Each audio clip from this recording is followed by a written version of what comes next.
Supongamos por un momento que en esta semana algunos de ustedes tienen la oportunidad de predicarle el evangelio a dos personas. Una de ellas nació y creció en un hogar estable, tuvo el privilegio de disfrutar de una buena educación escolar y universitaria, es un profesional exitoso. Y aunque no se puede decir que esta persona ha llegado a entender el evangelio de la gracia de Dios en Cristo, es un hombre devoto a su religión, es un practicante de su religión.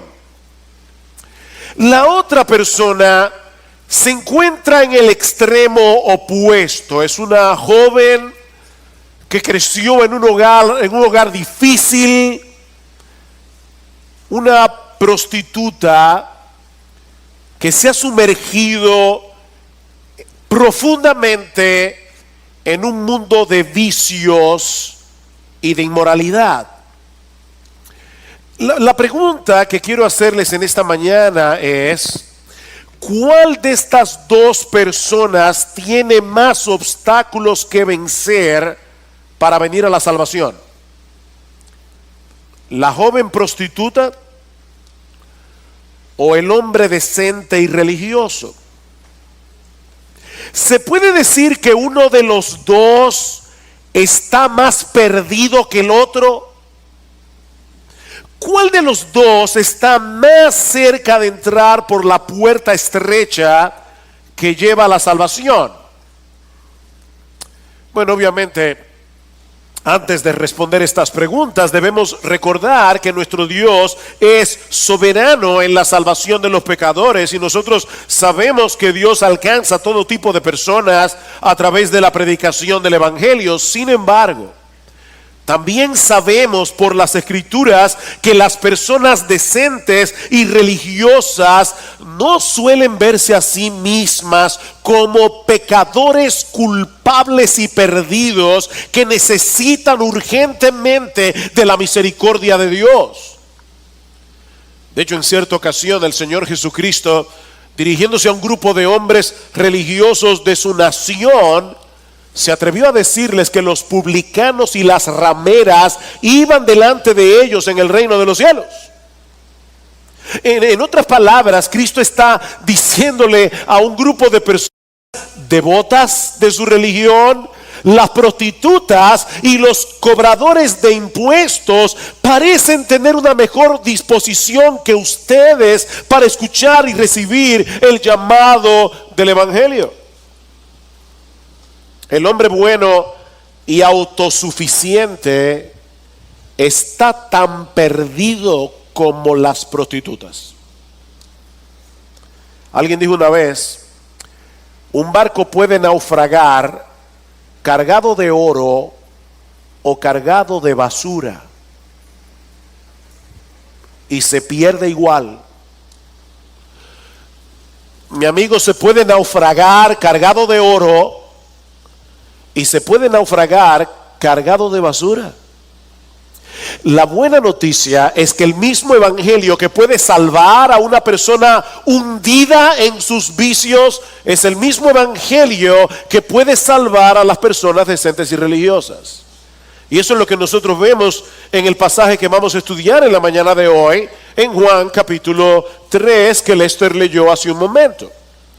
Aquí tenemos a Jesús evangelizando a un hombre llamado Nicodemo, un hombre que en el fondo de su corazón no cree necesitar la buena noticia del evangelio.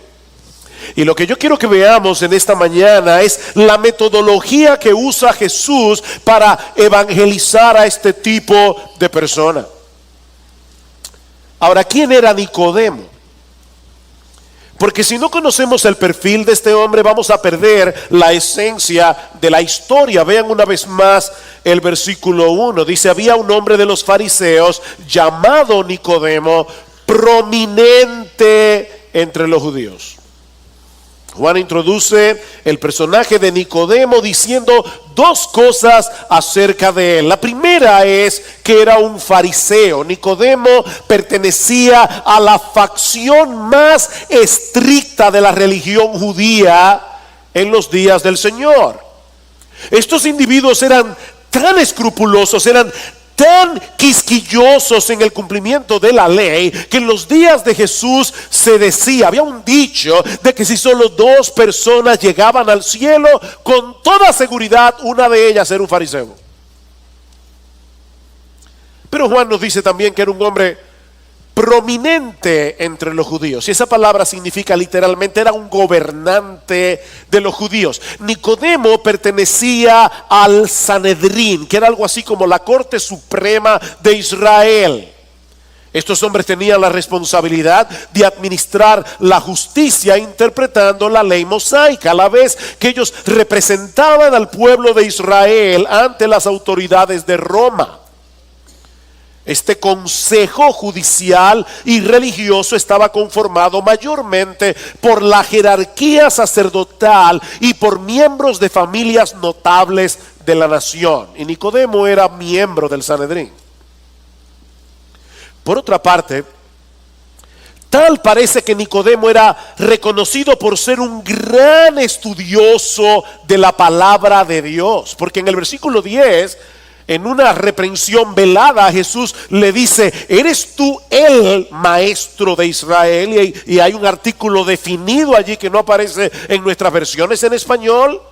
¿Eres tú el maestro de Israel y no entiendes estas cosas? Nicodemo era reconocido como el maestro de la palabra de Dios en aquellos días. Así que Nicodemo era fariseo. Nicodemo era un líder respetable de la nación. Nicodemo era un maestro de las escrituras. Y por si todo esto fuera poco, a diferencia del resto de los fariseos, Nicodemo tenía al Señor Jesucristo en muy alta estima. Él no era un blasfemo. Noten lo que dice el versículo 2. Este vino a Jesús de noche y le dijo: Rabí, que significa maestro, sabemos que has venido de Dios como maestro, porque nadie puede hacer las señales que tú haces si Dios no está con él. Mientras otros fariseos menospreciaban a Jesús y lo aborrecían, Nicodemo lo veía como un maestro de la verdad enviado por Dios mismo. ¿Qué perfil? Cualquiera diría que este hombre tenía todos sus papeles en regla para irse directo al cielo. Pero eso no era lo que Jesús pensaba de él. Nicodemo estaba perdido.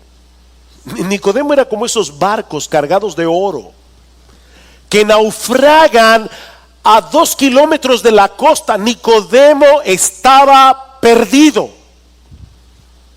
Nicodemo necesitaba ser evangelizado, como lo necesitan miles de religiosos en el día de hoy, como lo necesitan miles de hombres y mujeres estables, decentes, honorables, y como quiera están perdidos. Y eso es precisamente lo que hace Jesús en el resto de este pasaje: evangelizar a Nicodemo, mostrándole básicamente dos cosas. En primer lugar, Jesús le muestra a Nicodemo cuál era su verdadera necesidad delante de Dios. Vean el versículo 3. Respondió Jesús y le dijo. Respondió Jesús, ¿a qué pregunta? Ninguna. Nicodemo no había hecho ninguna pregunta. Pero Jesús conoce las interrogantes del alma. Jesús sabe de antemano la pregunta que tú deberías hacer y no estás haciendo porque no entiendes la importancia de la pregunta. Esto no es un trabalengua. Lo que estoy tratando de decir es que nosotros a veces somos tan ignorantes que ignoramos lo que deberíamos saber que ignoramos para buscar la respuesta. Pero como lo ignoramos, no buscamos la respuesta y no preguntamos nada. Y Jesús es tan sabio que Él responde la pregunta que tú deberías hacer y no estás haciendo porque no entiendes tu necesidad. Respondió Jesús y le dijo, en verdad, una expresión hebraica, amén, amén, que significa lo que voy a decir ahora está cargado de solemnidad. Esto es ciertísimamente cierto. En verdad te digo que el que no nace de nuevo no puede ver el reino de Dios. Nicodemo le dijo, ¿cómo puede un hombre nacer siendo ya viejo?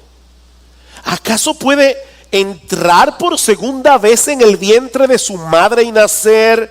Jesús respondió, en verdad te digo que el que no nace de agua y del Espíritu no puede entrar en el reino de Dios. Noten esa expresión dos veces, el que no nace de nuevo, el que no nace del agua y del Espíritu. Es una necesidad universal, no solamente de Nicodemo, de cualquier ser humano. Cualquiera que no nace de nuevo no va a entrar en el reino de los cielos. Jesús le está diciendo a este hombre, Nicodemo, a pesar de tu religiosidad, a pesar de tu decencia, aún a pesar de la buena opinión que tú tienes acerca de mí como maestro de la verdad, tú necesitas nacer de nuevo. Nicodemo, tú viniste dañado de fábrica, al igual que el resto de los mortales, de manera que para poder entrar en el reino de Dios, tú necesitas que te hagan otra vez.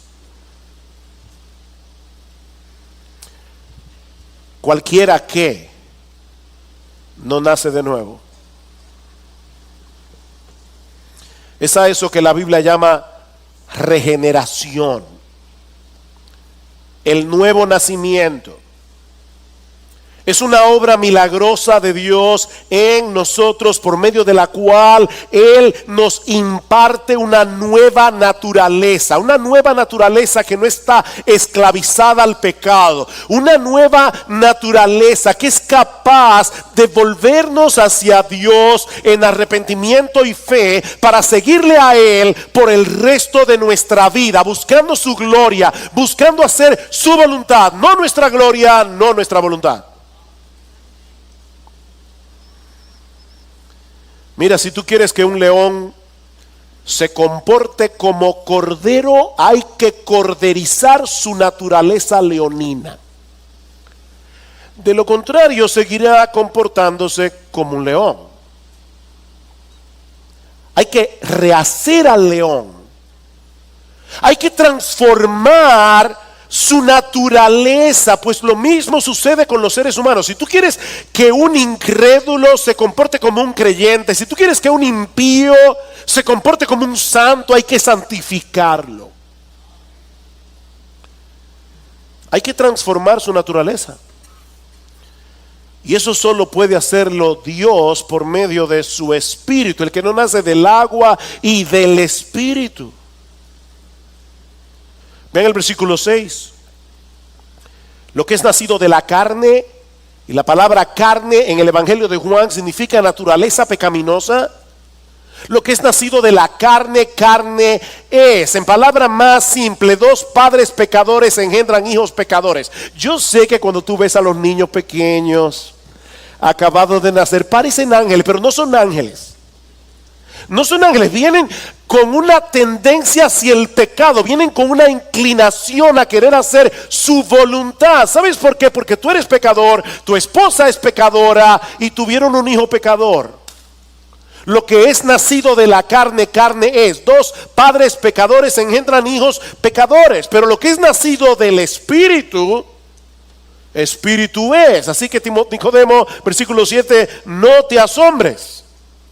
No te maravilles, Nicodemo, de que yo te haya dicho que os es necesario nacer de nuevo, a ti y a toda tu comitiva de fariseos.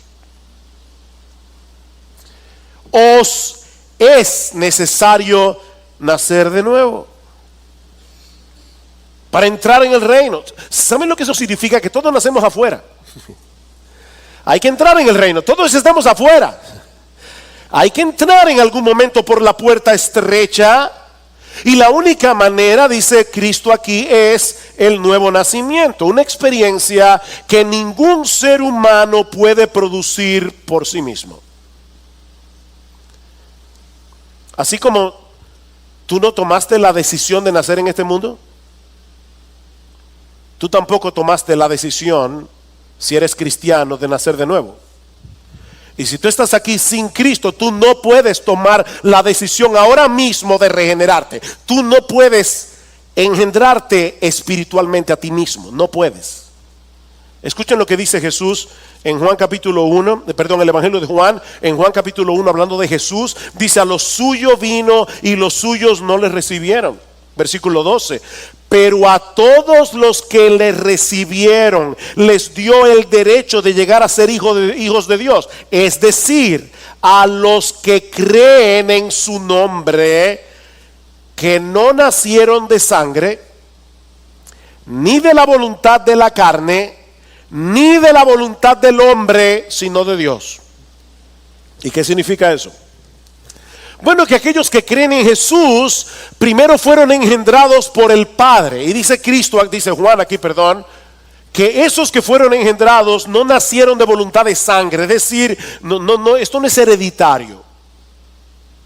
Niños que están aquí, escúchenme bien, si sus padres son cristianos, eso no los hace a ustedes cristianos. La salvación no se hereda, eso es algo que cada cual tiene que buscar en la presencia de Dios. Es una transacción personal entre cada individuo y Dios. Esto no se hereda, no es de sangre.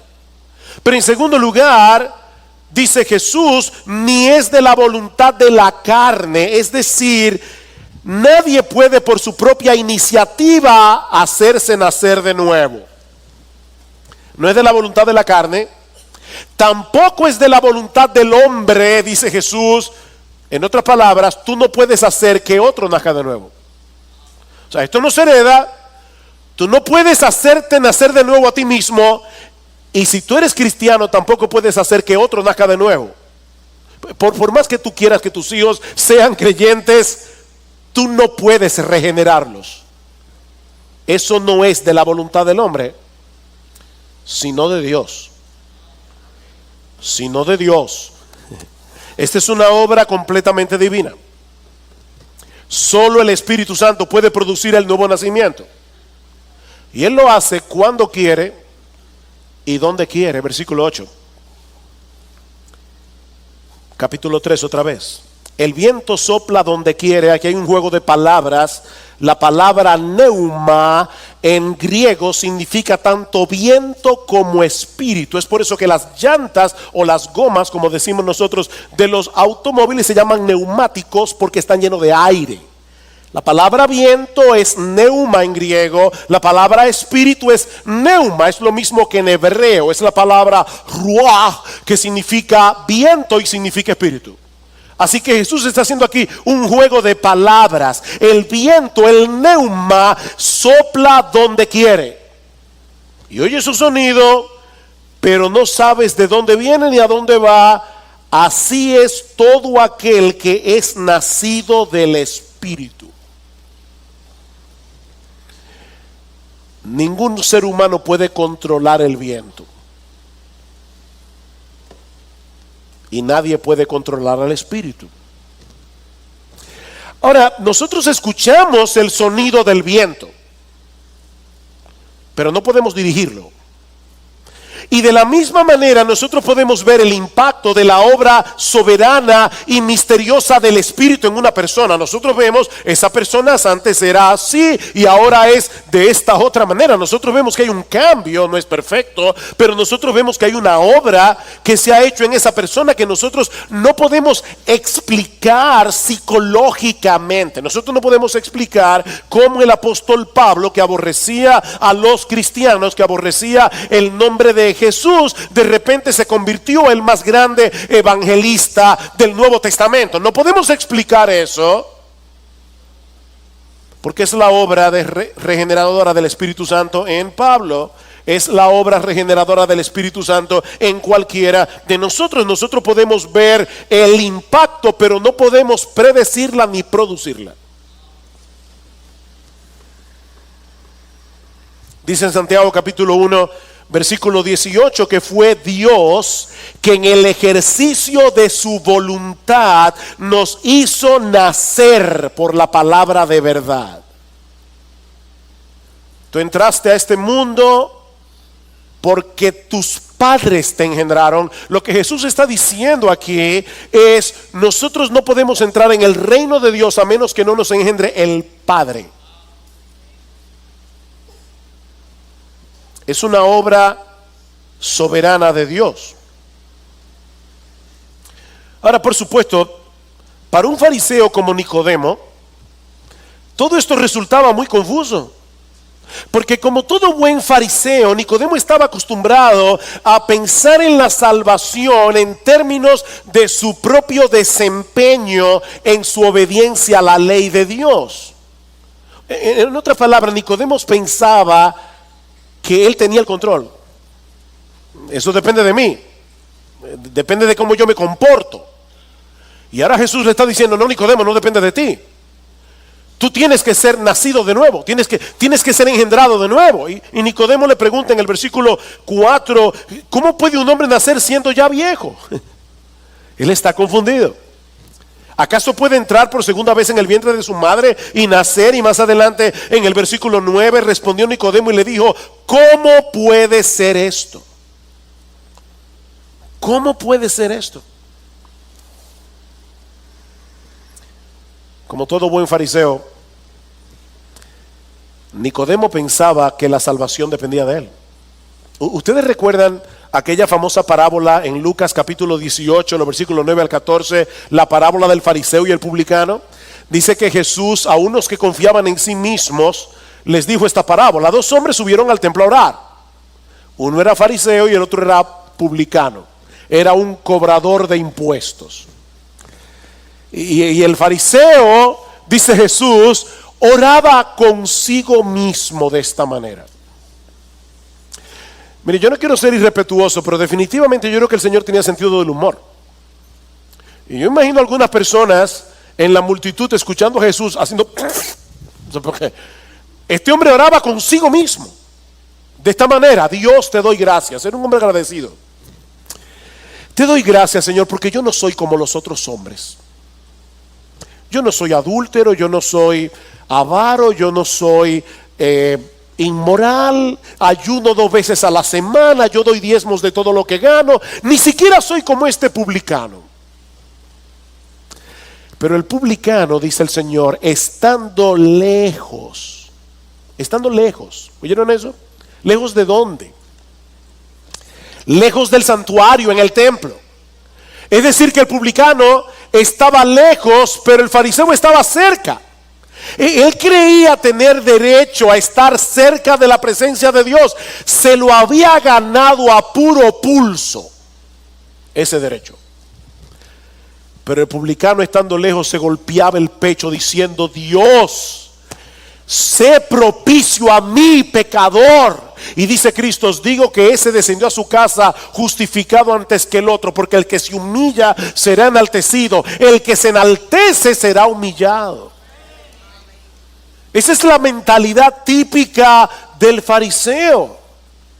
Ahora, lo sorprendente, mis hermanos, es que esta enseñanza que Jesús le está dando a Nicodemo no era nueva.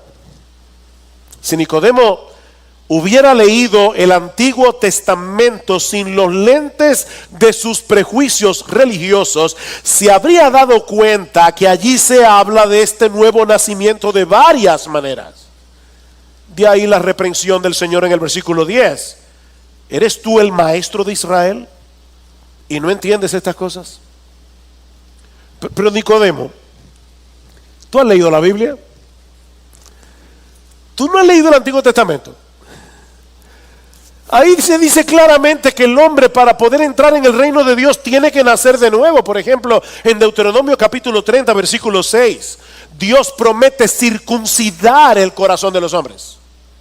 Hacer una obra en el corazón de los hombres. Dice, para que améis al Señor tu Dios con todo tu corazón y con toda tu alma, a fin de que vivas. ¿Se dan cuenta? Nadie nace amando a Dios. Hay gente que dice, yo amo a Dios desde chiquito, desde que nací. No, tú no amas. Eso no es verdad. Nadie nace amando a Dios. Para que eso sea posible, Dios tiene que darnos una nueva naturaleza. Y es a eso que se le llama circuncidar el corazón. O por ejemplo, en Ezequiel capítulo 36, versículo 26, os daré corazón nuevo. Y pondré un espíritu nuevo dentro de vosotros. Ven, no es un mejoramiento del viejo lo que necesitamos, es uno nuevo. Quitaré de vuestra carne el corazón de piedra y os daré un corazón de carne. Pondré dentro de vosotros mi espíritu y haré que andéis en mis estatutos y que cumpláis cuidadosamente mis ordenanzas. Yo voy a hacer eso, dice Dios. Le voy a dar un corazón nuevo, le voy a dar un espíritu nuevo. En un lenguaje más llano y simple, escuchen lo que dice Jeremías 13:23. ¿Puede el etíope mudar su piel? Los etíopes eran de piel oscura. ¿Puede un etíope simplemente por quererlo hacerse blanco? No. ¿O el leopardo quitarse las manchas? Oye, a mí no me gusta esta ropa. Voy a ir al dry clean. No importa a qué dry clean. Al leopardo no se le pueden quitar las manchas.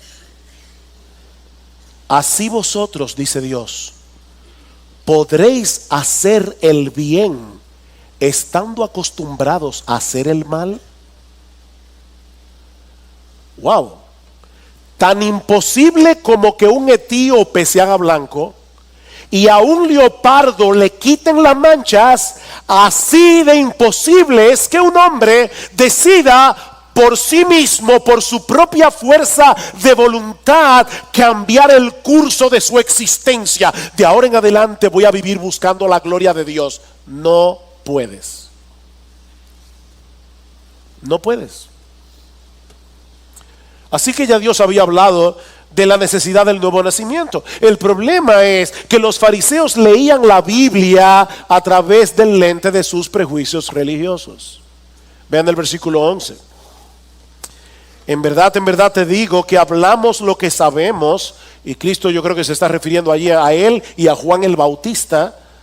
Hablamos lo que sabemos y damos testimonio de lo que hemos visto, pero vosotros no recibís nuestro testimonio. Si os he hablado de las cosas terrenales y no creéis, o sea, yo te estoy hablando del nuevo nacimiento, que aunque es un nacimiento espiritual, es algo que ocurre aquí en la tierra, que tú lo puedes ver, que tú lo puedes percibir y no me crees.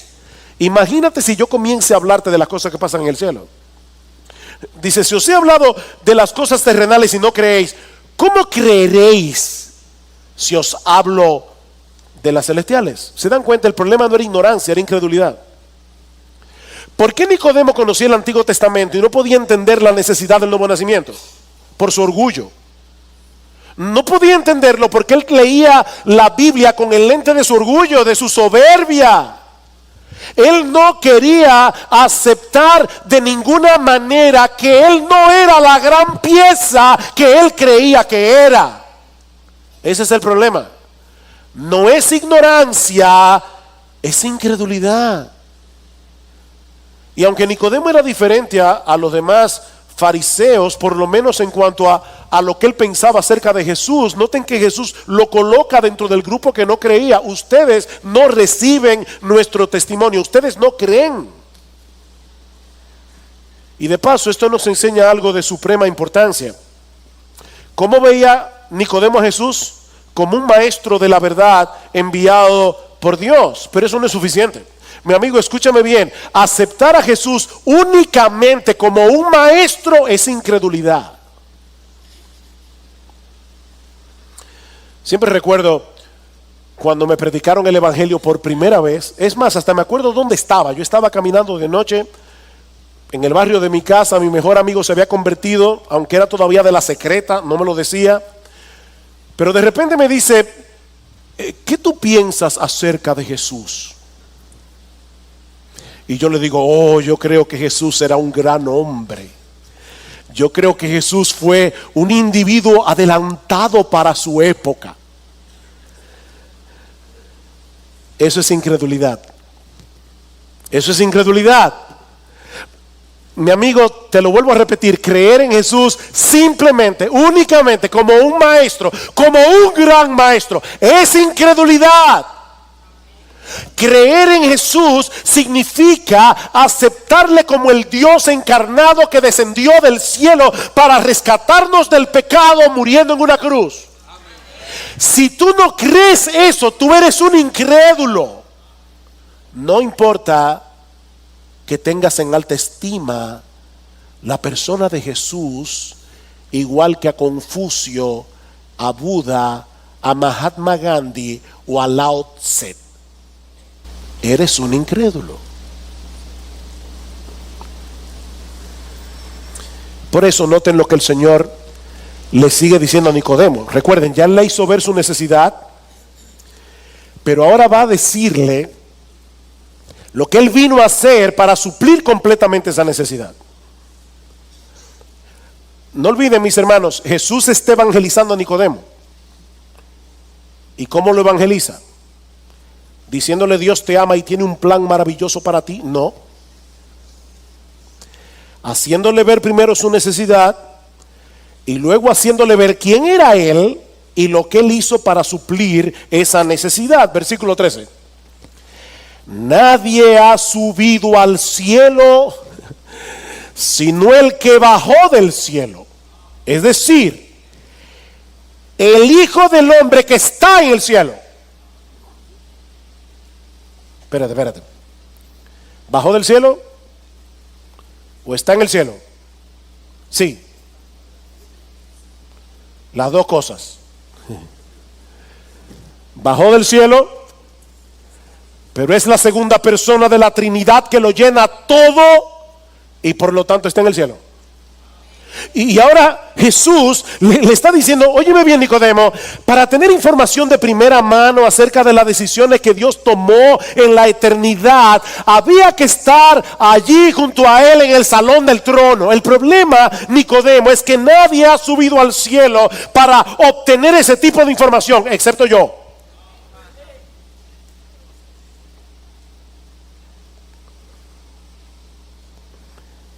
Nicodemo, cuando Dios estaba diseñando el plan de salvación, yo estaba allí. Así que haces bien en oír mi enseñanza, porque solo yo estaba allí. ¿Cómo comienza el Evangelio de Juan? En el principio era el verbo y el verbo era con Dios y el verbo era Dios. Estaba con Dios, prostonteón en griego. Estaba cara a cara con Dios, en perfecta comunión con Dios, y al mismo tiempo era Dios, porque el verbo es la segunda persona de la Trinidad. Nicodemo, cuando esas decisiones se estaban tomando en el salón del trono, yo estaba allí. Así que escúchame con atención, Nicodemo, porque ahora voy a darte la clave que tú necesitas para interpretar correctamente las escrituras que tanto tú como el resto de los fariseos creen que conocen, pero no conocen. Versículo 14. Y como Moisés levantó la serpiente en el desierto, así es necesario que el Hijo del Hombre sea levantado, para que todo aquel que cree tenga en él vida eterna. ¿Te acuerdas, Nicodemo, de aquel episodio de número 21? Es una historia que se encuentra en Números capítulo 21. El pueblo de Israel ha sido rescatado de la esclavitud en Egipto, va por el desierto camino a la tierra prometida, a la tierra de Canaán, pero el pueblo de Israel se queja murmurando contra Dios, y básicamente lo que el pueblo estaba diciendo es que Dios era un mentiroso y que Dios era un genocida. Los judíos se atrevieron a decir en el desierto: nos sacaste de la esclavitud de Egipto con promesas mentirosas para traernos a este desierto y matarnos de sed. Wow. Qué acusación contra Dios. Y Dios, como castigo, porque el pecado merece la muerte, les envía serpientes venenosas que mordían a los israelitas y caían muertos en el desierto. El pueblo se humilla, pide perdón, y Moisés intercede por ellos delante de Dios. Y en respuesta a la petición de Moisés, Dios provee un medio de salvación para este pueblo pecador. Dios le ordena a Moisés hacer una serpiente de bronce, levantarla en un asta, y dice en Números 21:8: y cualquiera que fuere mordido por las serpientes y mirare a ella vivirá. Y Moisés hizo una serpiente de bronce y la puso sobre un asta, y cuando alguna serpiente mordía a alguno, miraba a la serpiente de bronce y vivía. Noten que esta serpiente de bronce no era preventiva, era curativa. En otras palabras, mirar a la serpiente no iba a impedir la mordedura, iba a impedir la muerte. Cualquiera que fuere mordido y mirare a ella vivirá. O sea, era después de la mordida, con el veneno ya circulando en sus venas, que los israelitas debían mirar a la serpiente de bronce y vivir. Pero también debemos notar que la salvación del pueblo de Israel en ese momento solo sería posible por un acto de fe en la provisión de Dios. ¿De qué se habían quejado ellos en su incredulidad? Se habían quejado de la provisión de Dios en el desierto. Ahora debían revertir ese pecado confiando en la palabra de Dios. Imagínense a un individuo, lo muerde la serpiente y le dicen: bueno, Dios ha provisto una serpiente de bronce, déjame llevarte allá, mírala y vive. No, yo quiero un médico. ¿Cómo yo voy a estar de ridículo mirando una serpiente de bronce? No, que me busque un antídoto. Es que estamos en el desierto. Si un israelita se le hubiera ocurrido en aquel momento pedir que lo llevaran a emergencias, hubiera muerto en el camino. Había que mirar la serpiente de bronce, solamente había que creer, solamente había que confiar en la provisión de Dios. No había otro medio de salvación. Ellos debían mirar con fe hacia la serpiente de bronce levantada por Moisés. No tenían que llevar a cabo ningún ritual, no tenían que caminar 10 kilómetros a pie, no tenían que subir una montaña golpeándose el pecho. No, simplemente debían mirar. Esa mirada era suficiente para que el veneno perdiera todo su efecto. Con eso en mente, volvamos a leer Juan 3:14.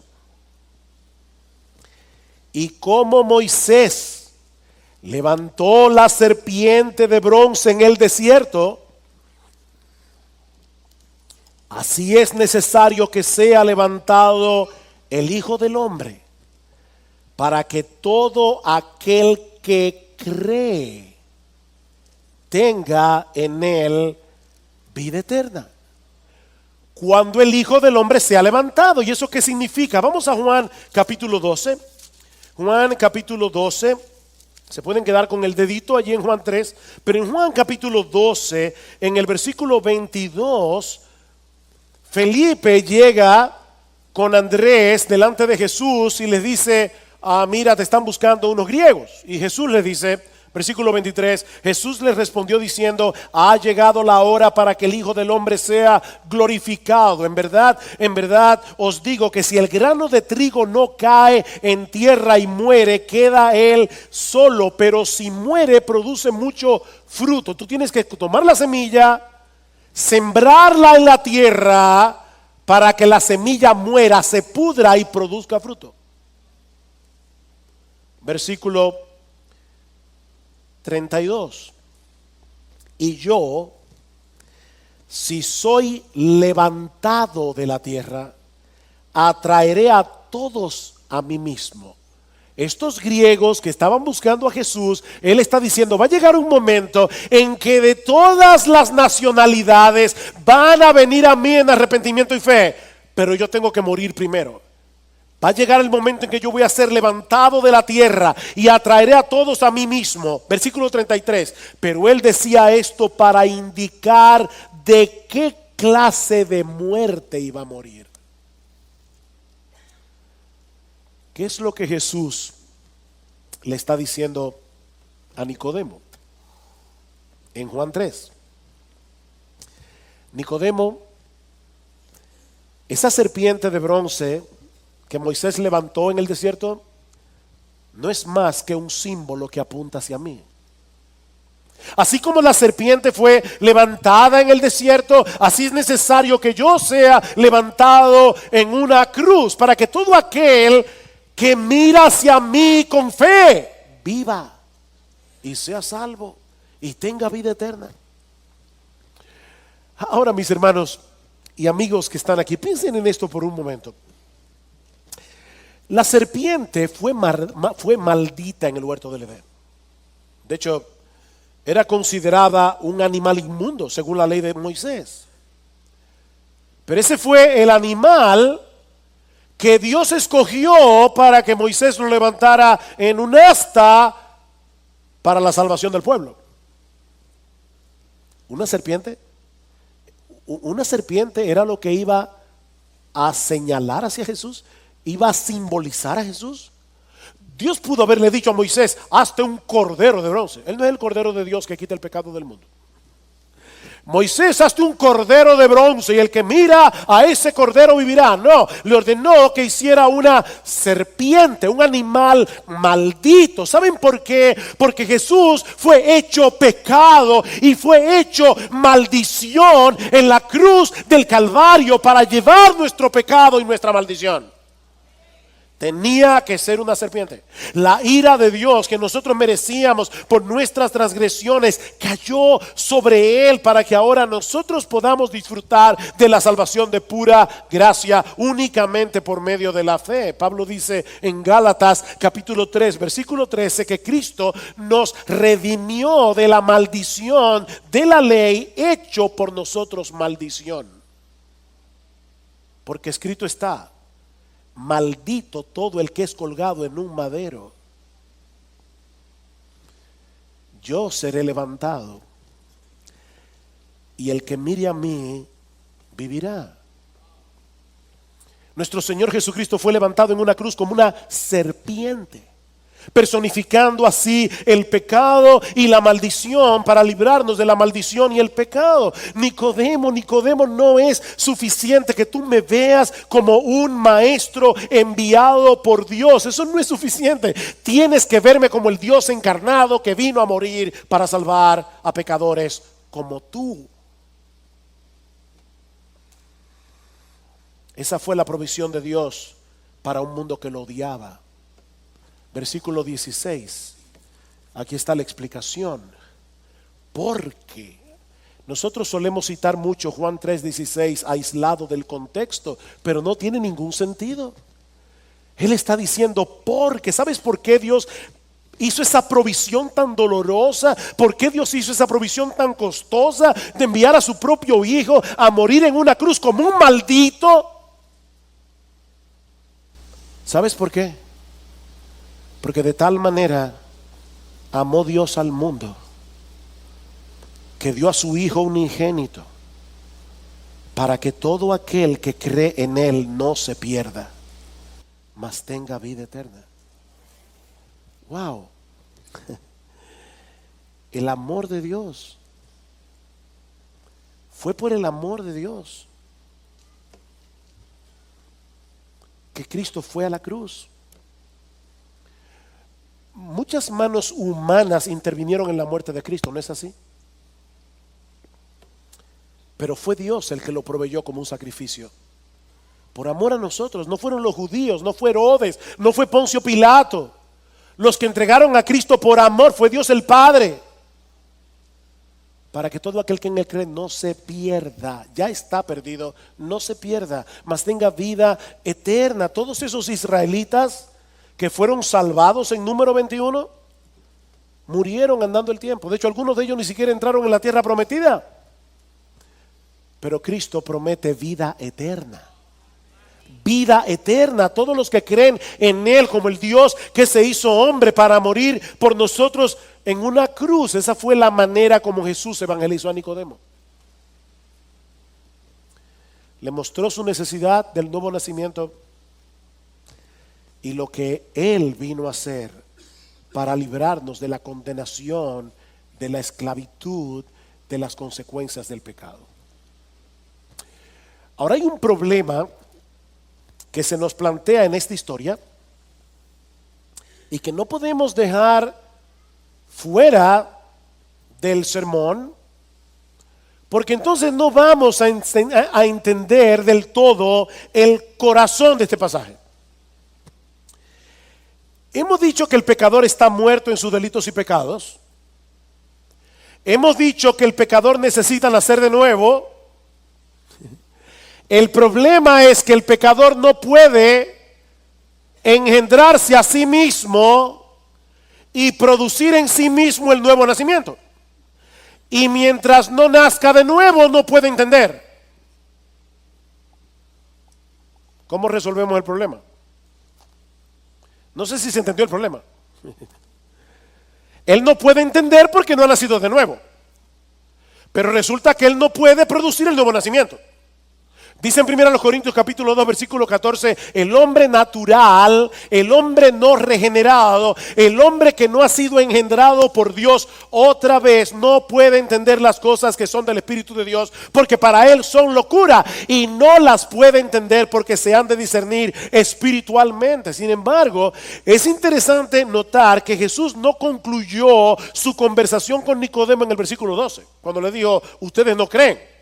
Él le pudo haber dicho, bueno, Nicodemo, yo lo siento mucho, ya no podemos seguir hablando de nada más porque tú no has nacido de nuevo. Así que vuelve otra vez cuando tú tengas evidencias de haber nacido de nuevo y entonces yo te voy a dar más explicaciones. No, lo que hizo Jesús fue explicarle a Nicodemo quién era él y cuál era la naturaleza de su obra redentora por medio de la cual somos reconciliados por el Padre. ¿Y saben por qué Jesús hizo eso? Porque Dios ha decretado abrir los ojos de los ciegos, producir el nuevo nacimiento, traer entendimiento a la mente y al corazón de los pecadores cuando se les presenta en el Evangelio esta sorprendente imagen del Señor Jesucristo muriendo en una cruz por pecadores, haciéndose a sí mismo pecado y maldición. Cuando el Evangelio es predicado, cuando Jesús es presentado como aquel que fue levantado en un asta como una serpiente, hecho maldición, Dios obra por su Espíritu produciendo el nuevo nacimiento. Por eso es que Pablo dice, los griegos piensan que los griegos quieren oratoria, los judíos quieren señales, mas nosotros predicamos a Cristo y este crucificado, una necedad para el mundo, pero para los escogidos, poder de Dios y sabiduría de Dios. El poder de Dios se manifiesta salvando pecadores cuando el Evangelio de Jesucristo es proclamado por un ser humano mortal. Impresionante. ¿Qué dice Pablo? Yo quiero ir a Roma a predicarles el evangelio. ¿Saben por qué? Porque yo no me avergüenzo del evangelio, porque es poder de Dios para salvación a todo aquel que cree. ¿Y saben por qué el evangelio es poder de Dios para salvación a todo aquel que cree? Porque en el evangelio se revela la justicia de Dios por fe y para fe, como está escrito: el justo por la fe vivirá. No por su decencia, no por su religiosidad, no por su moralidad, no por ser una persona estable, por la fe. Por la fe. Todo lo que Nicodemo necesitaba y lo que necesita cualquier pecador que está aquí en esta mañana es mirar con fe hacia esa cruz, depositar toda su confianza en la obra perfecta de Cristo y será salvo. Sí, parece demasiado simple para obtener algo tan valioso. Pero por simple y ridículo que te parezca, ese es el mensaje del evangelio que nuestro Dios nos envió a proclamar. De manera, mis hermanos, miembros de Iglesia Bíblica del Señor Jesucristo, que nuestra responsabilidad es predicar el evangelio, presentar a Cristo crucificado y dejar los resultados en las manos de Dios. Nosotros simplemente podemos predicar el evangelio, hacerle ver al pecador su propia impotencia y al mismo tiempo la toda suficiencia de Cristo para salvar. Debemos explicarles qué fue lo que sucedió en esa cruz. Que el justo murió por los injustos para llevarnos a Dios. Debemos llevarlos a mirar a Cristo como el sustituto de los pecadores, que siendo inocente recibió el castigo que nosotros merecemos, para que ahora, y gloria a Dios por eso, podamos ser tratados por Dios como Él trata a Jesús.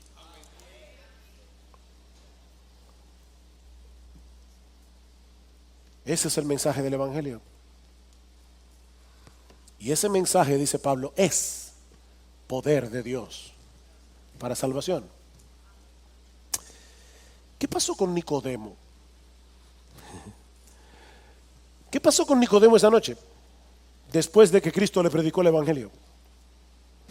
No lo sabemos. Pero sí sabemos que su historia no terminó ahí. Dice en Juan capítulo 19, versículo 38. Que después de la muerte de Cristo en la cruz del Calvario, José de Arimatea, que era discípulo de Jesús, aunque en secreto por miedo a los judíos, hasta ese momento en secreto, de repente, perdónenme la expresión, pero salió del closet como creyente, no en otro sentido, y le pidió permiso a Pilato públicamente para llevarse el cuerpo de Jesús, y Pilato le concedió el permiso. Entonces él vino y se llevó el cuerpo de Jesús, y Nicodemo, el que antes había venido a Jesús de noche, ahora vino a plena luz del día, trayendo una mezcla de mirra y aloe como de 100 libras. Eso era muy costoso, así se enterraban a los reyes en aquellos días. ¿Qué le dijo Jesús? El que no nace de nuevo no puede entrar en el reino de Dios. Y ahora José de Arimatea y Nicodemo le están dando a Jesús la sepultura que le corresponde a un rey.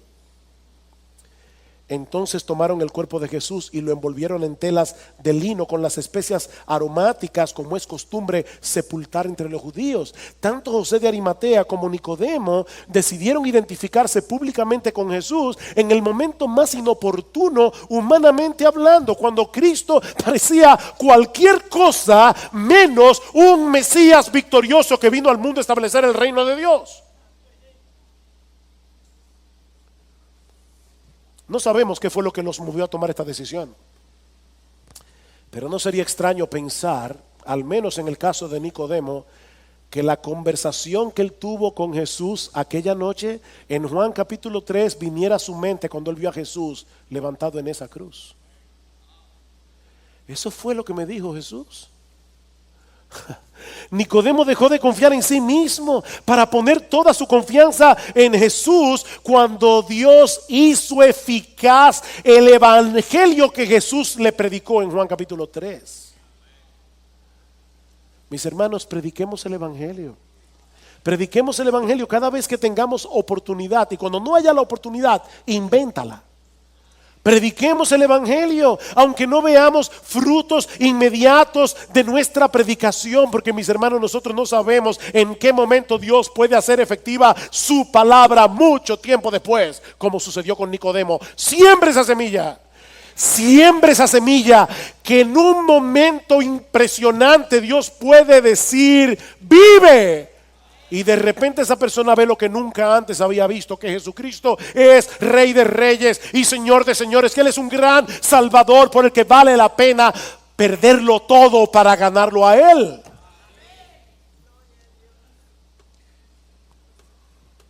Y si tú estás aquí sin Cristo en esta mañana, mi amigo, yo quiero recordarte una vez más que el veneno del pecado ya está corriendo en tus venas. Ya tú fuiste mordido por la serpiente.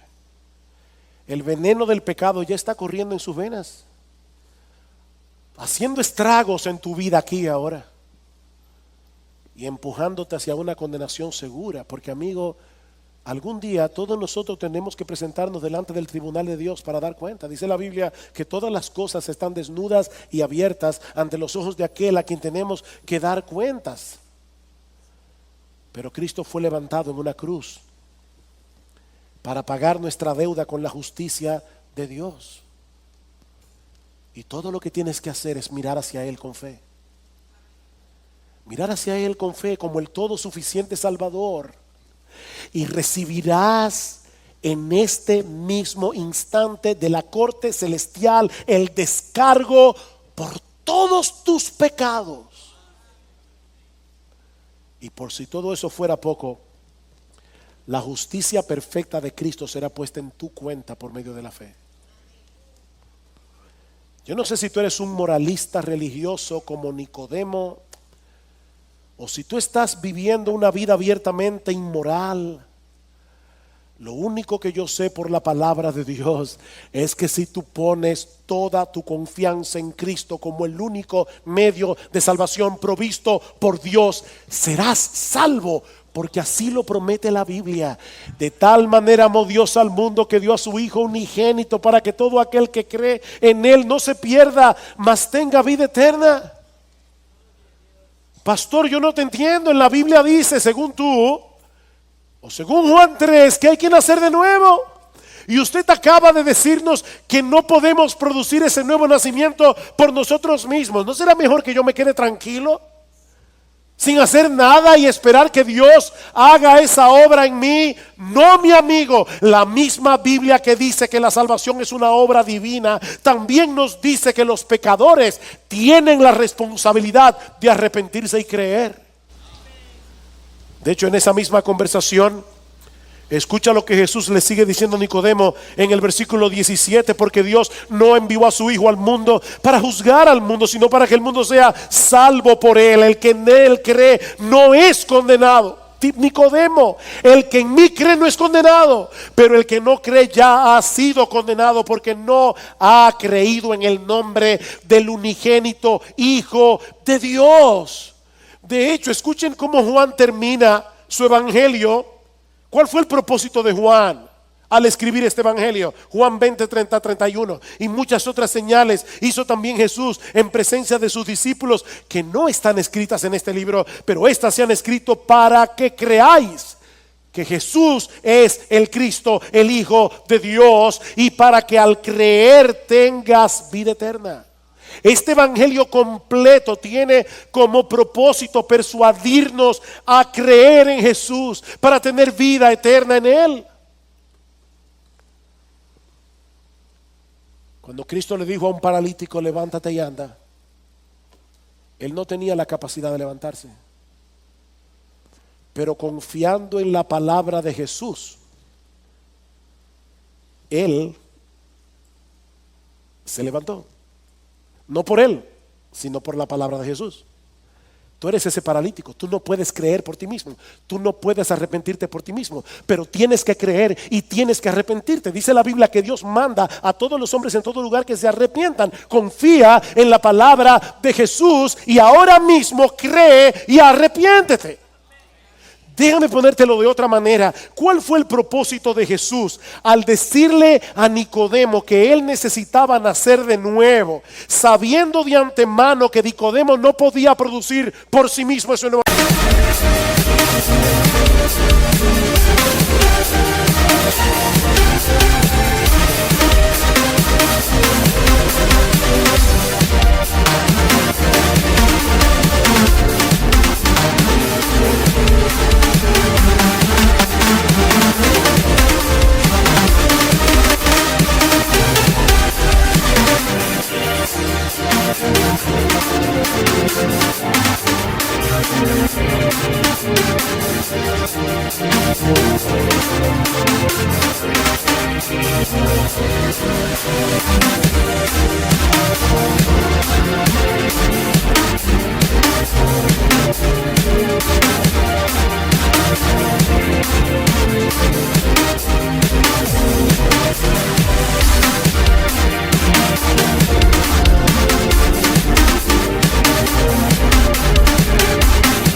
¿Para qué se lo dijo?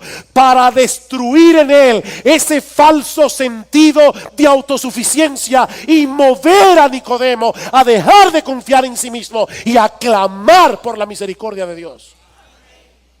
Si tú no puedes producir el nuevo nacimiento, pero tú sí puedes clamar por misericordia y por compasión hacia aquel que sí puede producirlo.